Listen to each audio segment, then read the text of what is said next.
Hi there. Welcome to this marketing plan overview as I walk you through how to use these two templates. If you registered ahead of time, you should have received the two worksheets in your email. Make sure you download them and have them handy as you're going through this video. That way you can follow along as I walk you through how to use them. Hi, I'm Jerry Denniston, a certified small business advisor with additional training and certification in strategic planning, business planning, and systems thinking. I've been coaching, training, and helping clients with all aspects of marketing for over 30 years. I developed these two templates to try to simplify the marketing planning process for my clients, and I really would love your feedback. Do the worksheets make sense? Are they easy to use and understand? Are they interesting to use and understand? Please send me an email to jerry@dennergroup.com with the subject line marketing plan feedback, or you can message me on Facebook or LinkedIn if you prefer. Either way, that would be very helpful. Thank you.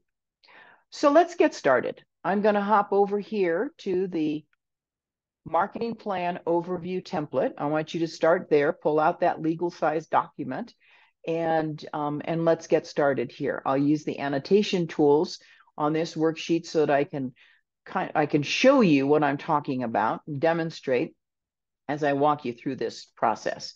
We're going to start first up here on the left and fill in the current year for right now for 2024, because that's the year that we're in. And this would be the 2024 marketing plan overview. This is a marketing plan for 1 year. The next thing you're going to do is hop over here to the right-hand side of this worksheet. And where it says desired state, we're going to put January 2025. We're in January right now, but if you happen to be watching this video and it's February or March, then you'll want to put that date, February or March 2025 in here so that you're always working 1 year ahead, okay? Take a notice here that on this right-hand side of the worksheet, we're talking about the future. This is imagining that you're already in January of 2025. 2024 is behind us. You've already accomplished these goals that we're going to be setting right now, and you're identifying what's changed in your business. So that's the next thing we're going to do, is look at what is this desired state? What is it that we wanted to accomplish? And it's already happened. We're imagining that this has already taken place and we have accomplished what we set out to do in 2024. So what does that look like? Well, this might be expanded menu. I'm using a coffee shop as in a case study, just to give us some kind of a business to work on. Expanded menu to include gluten-free and unique lunch items.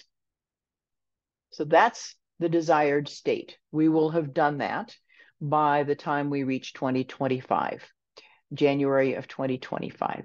The next step is to set some specific targeted goals. So the desired state doesn't list anything specific. We aren't talking revenue. We aren't talking customers. We aren't talking what kinds of items, no detail. It's just this objective of what has changed in the business. And under success measures, now we are going to put in some specifics. So if we've been in business, I'm assuming this is a coffee shop that started in 2022, right? Maybe right after COVID pretty much ended, and things started opening up again. And it's just breakfast items. It's a coffee shop that's open at 6:30 in the morning until maybe 11:30 or noon, something like that. And only coffee and pastries right now, maybe some breakfast sandwiches. That's it. That's what's been happening since 2022. Business is pretty good, but could be better. You'd like to reach a wider audience. You've got some repeat customers, but you're not getting the kind of traffic and business that you had hoped to achieve. So we're going to focus on making some changes in 2024 with some specific targets. And one of the financial targets might be to increase our revenue by 20%. Well, yeah, 20%, not the 30%. Now, the other would be customers. First is financial, the next is customers. If we're expanding the menu to include lunch items and gluten-free items, that could attract a different audience than what we're currently getting, right? Now we're going to get some additional customers. So with that expanded menu, we might actually get a 30% increase in customers, which would be really cool and a great target to shoot for. The next thing we want to set as a goal is our engagement. And when we talk about engagement, this isn't just social media engagement. That's important too. And we should have some specific numbers for social media engagement when we get into the details of listing out what our actions are. But here we're talking about not just increasing shares and comments on social, but also referrals and increasing what customers are talking about, that they're talking about us, that they're sharing information about our menu, that kind of engagement. We're getting more and more people in the door, they're bringing their friends, and we're getting a lot more customer engagement going on. So let's say that also increases by 30%. That's a good target to shoot for. The other is community support. If you haven't already been supporting a local charity or a local nonprofit organization, then this is a good time to be doing that.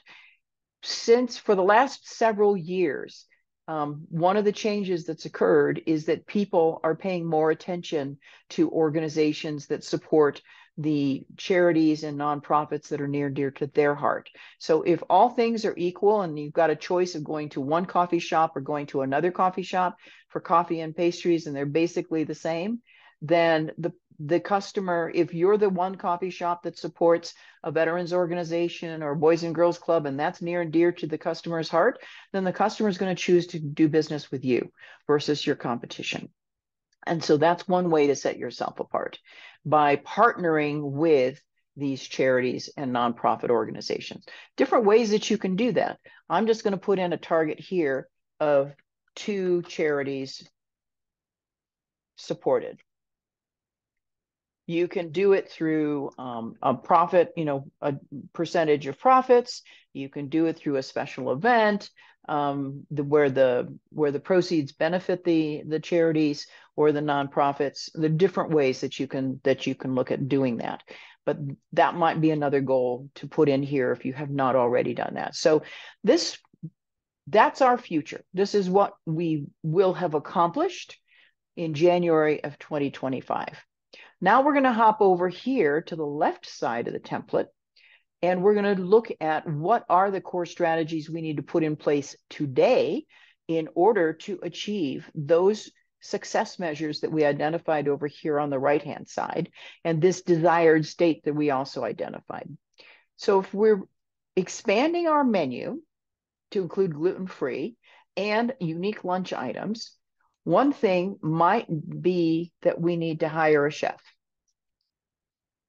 and train in gluten-free. Right? So maybe the chef doesn't quite know how to do that or needs some training in that. That could be one thing. Another might be if we've increased our customer base by 30%, we may need to add staff. So add staff, and we need to train them. Add and train staff. And another area that we might need to also include is maybe we needed a new POS system to handle the increased menu items, be able to track our sales, that sort of thing. Now you're going to say, well, those items are not necessarily marketing related, and you're right, they aren't. Those are operational. But those operational aspects need to be put in place in order for marketing to be able to do the promotion that's necessary to drive the customers to the store. So that has to happen. It's good to include that because, again, if that doesn't happen, no sense doing the marketing, right? You can't do the promotion until you've got those in place. For external, now let's look at things like customer. You better have a good idea of what your ideal customer looks like. This is where you want to focus on the buyer persona. Let's see if I can, I don't know that I can get that in there. But your ideal customer, fill out a template for the buyer persona so that you have a really good idea of what that client, what that customer is like, what their habits are, what social media platforms they are frequently on, so that you know where to find them. That's going to be really critical to your marketing strategy. So ideal customer would be one. Another would be competition. You really ought to have a good idea of who the other coffee shops are in the area. And maybe they aren't just coffee shops. Maybe it's, you know, there are a lot of places like McDonald's, the fast food restaurants that are doing unique coffee items, right? They're doing specialty coffees and breakfast. They serve breakfast too. Now, granted, it's not exactly the kind of ambiance that people like when they go to a coffee shop. They're there. It isn't. It's the experience, right? It isn't just the coffee. But look at who your competition is for what you're trying to accomplish, and sample their goods, sample their menus, so that you know how yours is going to differ and how you can make yours unique, so it isn't just another, you know, croissant sandwich, for example. You might also need to explore some new technology, because your customers are finding you. This might be SMS text messaging, might be something new that you would implement from a marketing standpoint. How customers find you is going to be important, and understanding that and how to reach them is a really key marketing strategy. So that might be something that you put under external here. Then under communication, this is where you want to look at how you're going to be reaching those customers. What are you putting in place besides just social media posts? What are you going to put in place to do the outreach and stay in contact with the customers? So email marketing might be one of those things. Maybe you need an automation campaign, maybe some ads to attract people to click on some links, a blog to educate and inform. Those might be some things that you do. Maybe you need to put in, finally, a CRM system that you haven't invested in yet. And so maybe that's part of your communication strategy, is putting all of those items in place. The last area is events, and this might be a time when you decide, okay, we'll host a chamber mixer, and maybe we'll do a booth at an event, at a trade show or a festival. Pick the events where your ideal customer is likely to be. That I would recommend that, and make sure you've got the right flyers and handouts for branding purposes and ways for people to get in touch and know how to find you, how to find your coffee shop. That's this. We filled this out for the most part. We're not going to focus on the center part here, the circle with the months. This is the calendar that's going to happen after we've done the strategies and actions worksheet. So I'm going to bring up the Excel version of that so that I can also type into it and demonstrate, keep this case study going, but demonstrate how you might bring some of these across, these specific core strategies, over to the strategies and actions worksheet, and then begin to add some more detail to that. One point I wanted to make is to focus only on 3 items. As you go through this and you're developing your list, you're probably going to come up with a list of maybe 6 different things under each of these categories. Focus on the top 3. Keep the other 3 items on your list, but prioritize which ones are the absolute top 3 that you need to pay attention to in order to achieve these goals for 2025. That's going to be critical. You can't focus on more than 3 at any given point in time. Once you've achieved one of those, like you've hired the chef and got it trained, got him or her trained, and she's producing gluten-free baked goods, then you can move one of the other items up into the top 3 to begin working on as well, right? Because you've accomplished that one. So let me bring up the Excel worksheet, see if I can just.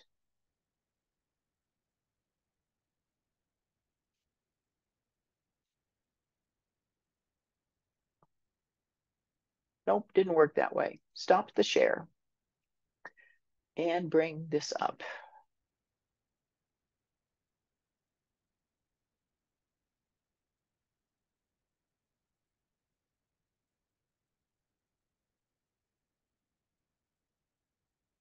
Bear with me while I'm going through this process. The annotation is something new that I've been working on. So I'm hoping I can actually type into this Excel worksheet as I'm doing this with you. Let's see if this is going to work. So we said hire and train chef. And we also said hire and train staff. And for external, we said buyer persona.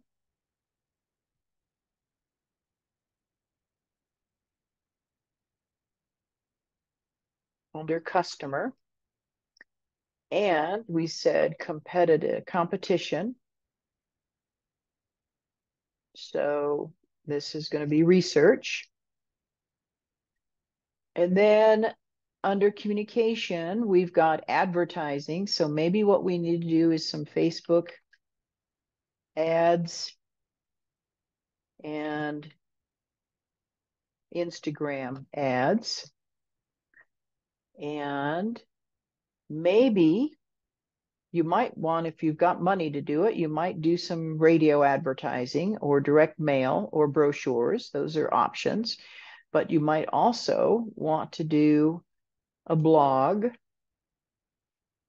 which case we can just get rid of that X, because now you're going to write a blog if you haven't got one already. And then on the social media, we probably need to do these posts and reels for Instagram and Facebook. I'm assuming that our customers are basically coming from Facebook and Instagram. That's where and also the blog might do some videos. So use YouTube or Vimeo for that. And if we're going to introduce SMS, then maybe we're going to do this SMS direct messages on Facebook. Maybe not X, but Facebook, and not necessarily LinkedIn, but we could just focus on Facebook. Let's see if we can just do, draw a little circle here and just say we just want Facebook. That's the only one we want, and we're going to make that no fill. So there.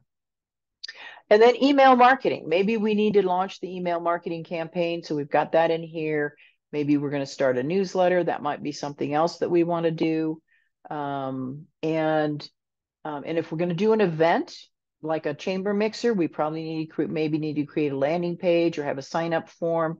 Maybe not, because the chamber is going to do that for us, but produce a flyer of some kind to promote it. So that would go under events. And if we're going to do a booth at a conference or trade show, then there might be some materials we need to produce for that, right? And a lot of materials we need to produce to have a booth. So let's start back up here where we're hiring and training the chef. I'll just go across this one line here, because now we're going to go across and fill in the other columns. Under specific purpose and action, well, the purpose here is learn gluten-free baking, right? And then the platforms, maybe we have to, maybe there's a class or a workshop that, and new additional, we need additional resources, flours, gluten-free flours, right? We've got to do that.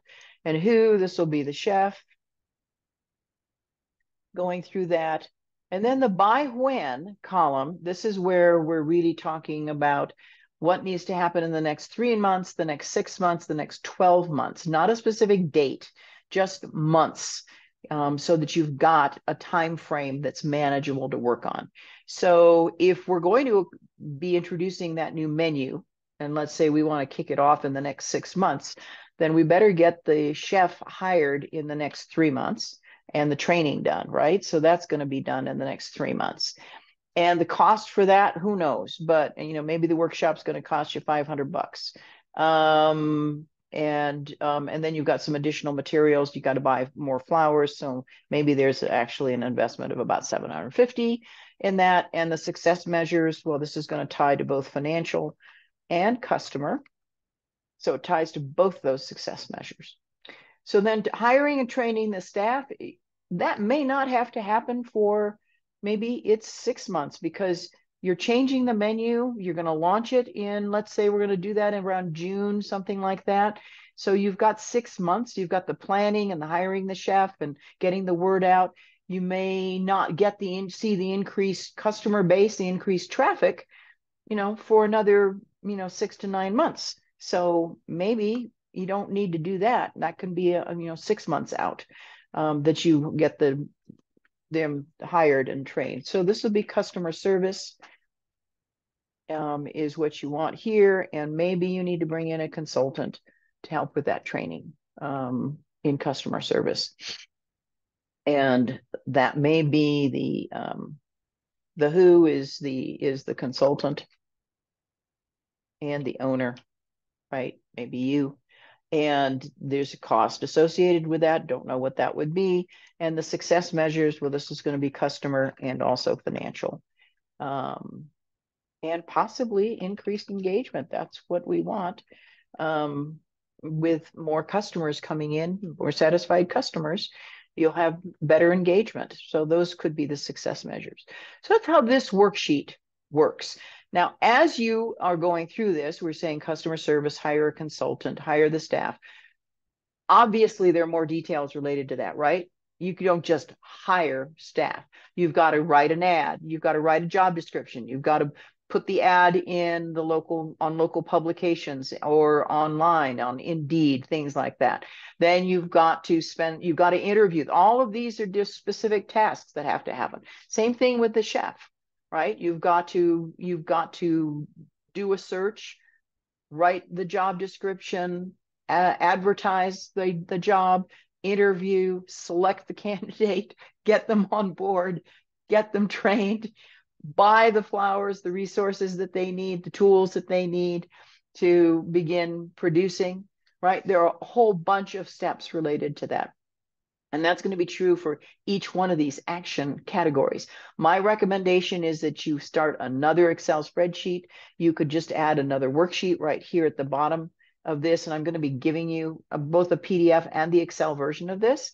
So you could just add another one. And under that, you could have hire, train, chef, and list all of those different tasks and dates by when. So if you've got a 3-month window out here for hire the chef, then you can do a backup, right? And you can say, okay, in month 1, I better have the job description written, I better have the ad posted, and I better be advertising. In month 2, I better be interviewing candidates and selecting someone, so that on month 3, I've got the candidates selected, I'm onboarding them, and we started the training process, right? So that's how that would go. And that's going to be true for each of these line items in the blue column, those details. But now you've got a really specific task list that you can check off on each one of these as you are completing your marketing plan.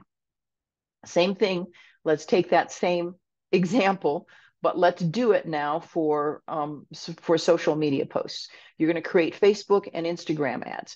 Okay, there's a lot of detail related to that. So on that same worksheet that that I was just describing, then you're going to have Facebook ads, Instagram ads. Well, 1, get familiar with the Meta Planner. 2, if you aren't already on Canva, set up a pro Canva account.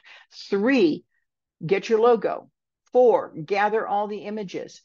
5, create videos. Find the images that you need on, if you haven't got them, take pictures of your different items. Those are all in preparation for creating the social post. If you aren't going to create the social post, then one of those items is hire a social media pro to do that for you. but then you've got to provide all that content still. You've got to know what your brand colors are. So they have the specific colors that they can use, and with your logo and your brand look, right? So the branding is going to be a key component to this. All of those details should be listed.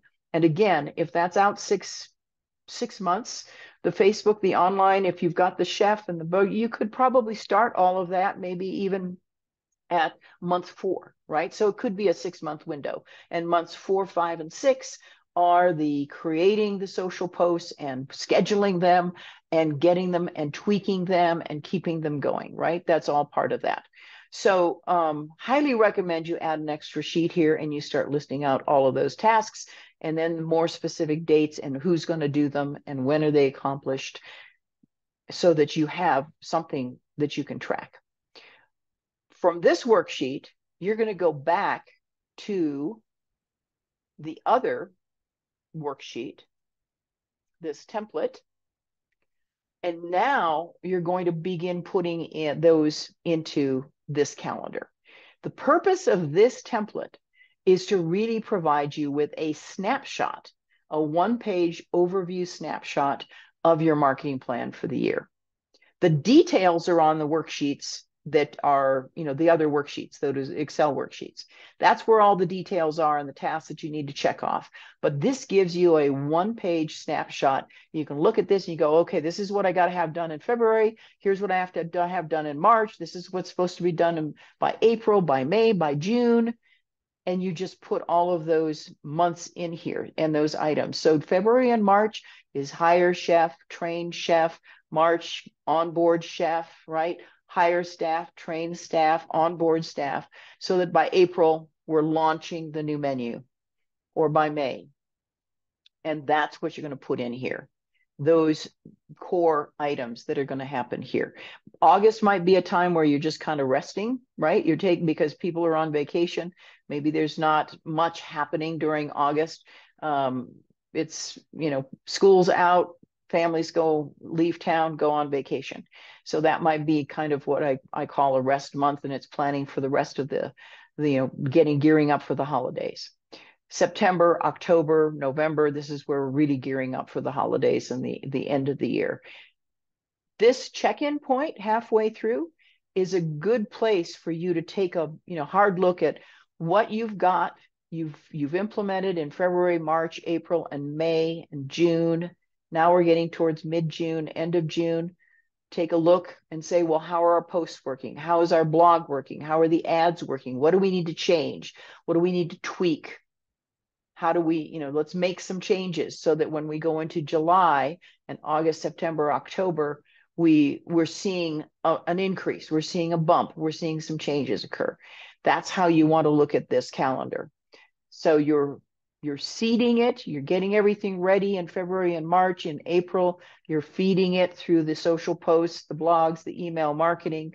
You're doing some selling here in July and August and September. And hopefully in October, November, December, you're beginning to reap the rewards. You're seeing this success. You're seeing an increase in traffic to the store. You're seeing an increase in engagement online. You're seeing more and more referrals from your existing customers, and you're seeing an increase in revenue. That's the objective here. So I hope this all makes sense, and that you take some time to work on this. And this is January is a great month to be doing this kind of planning. But any month is a good month to do the planning. Just put the plan in place and work on it. And if you've got questions, please email me at jerry@dennergroup.com. I've got my email right here on the template for you. And I would love to hear from you. And I would really love to get some feedback on how you found working with the templates. Were they useful? Were they not? I look forward to communicating with you. Thanks again for watching.